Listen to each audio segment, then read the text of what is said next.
I'm here with Bob Fedderly, independent candidate for MLA for Peace River North. Bob, thanks for joining me today. Thank you for having us. So tell me a little bit about why you decided to run for MLA. Well, I've been following the political situation in the area for years, as you're aware. I've been involved in the community through different trade organizations and that sort of thing, and I've always felt that the North has been, sort of overlooked by bigger interests in the South. So I decided it was time to throw my hat in. I'm at a stage in my career where I've got the time, and I think I can do some good for the area. I understand the challenges faced by small business owners and their ongoing retention and employment issues. Like job losses, we've seen fairly severe levels of that in the recent past, and we've got to get those job levels built back up. We can't be in an area this rich with resources and diverse. We shouldn't be seeing the unemployment levels that we're at. I see. So why did you feel that the right way to go was outside of party politics? Party politics limit a member's capability to express the concerns of his constituencies. The best intentioned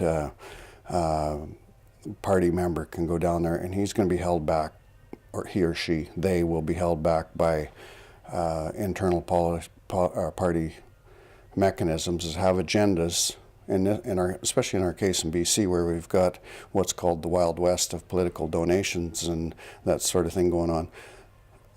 Their interests get refocused rather than on what's necessary for to make the constituency more viable. It's looked at more of a larder than a financial asset. I see. Okay, and so let's get to some of the major policies that you're going to be running on. What would you say is your main idea for making the things in this riding better? Well, the main thing we touched on already is jobs. We have to look at preservation and retention of the job levels we have and building on those. And I think through our natural gas liquids, if we get shipping natural gas liquids export, we've got biomass we haven't touched on in our forest industry. I mean, there's some wood blocks out there right now. We're seeing 30 to 50% waste, and I think that's unacceptable when we could be running biomass facilities and that sort of thing, which will add to our employment levels. We need infrastructure. Our roads and bridges have been neglected in the North severely. I mean, we do get some attention when something really falls apart. We're fighting the age-old Taylor Bridge problem every day. Next week, you're gonna, it's already out there. Announcements going to be welded on. So that impacts the quality of life for workers in the area. It impacts profitability for companies operating in the area, and we have to do something with that bridge. Like, we need another crossing on the Peace rather than another crossing on the Fraser, and it's just that simple. And we don't have, when we've got a party that's focused on those issues down south, we're not going to get a lot of attention up here. I see. Okay, and now you've also been an opponent of Site C Dam in the past. Is that going to factor into this campaign for you? As far as BC Hydro goes, the Site C Dam is more of a symptom of a bigger problem with hydro. The big problem with BC Hydro is its financial health, and we've seen Moody's issue a very, very cautionary warning about the health of BC Hydro. We're bleeding red ink. The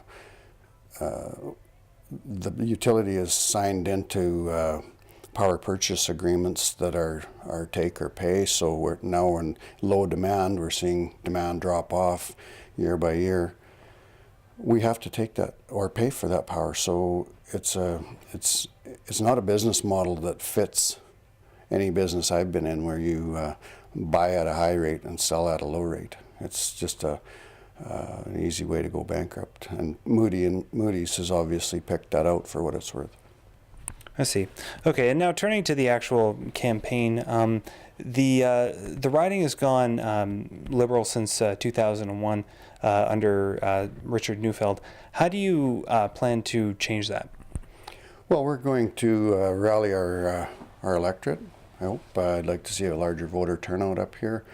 We've characteristically been at the back of the pack, but I think we've got a lot of young people that can see with the downturn in the industry now that how easily things can change for them. And they were told last election that they could expect hundreds of thousands of jobs, trillions of dollars of prosperity fund, and it hasn't happened. You know, they've basically been led down the garden path, so to speak, and we've got to get some confidence back in those people, and I think we can illustrate to them how an independent can do them a job. There's so many ways that an independent has a stronger voice than the party members, especially from this area. Recently, Vicki Huntington illustrated how powerful an independent really can be by just pointing out the fact that there was a leak in a website where then the leader of the party turned around and lied when the truth would have been better. So I think we're going to hear a lot about that in this campaign, is that independents can't do the job. But I think the support is there, as I indicated earlier with Arthur Hadland setting the stage. We can build on that, and people can see now how it really can work. Okay, perfect. Well, that's all the time we have. Bob, thanks again for joining us. Thank you very much. We'll see you again here.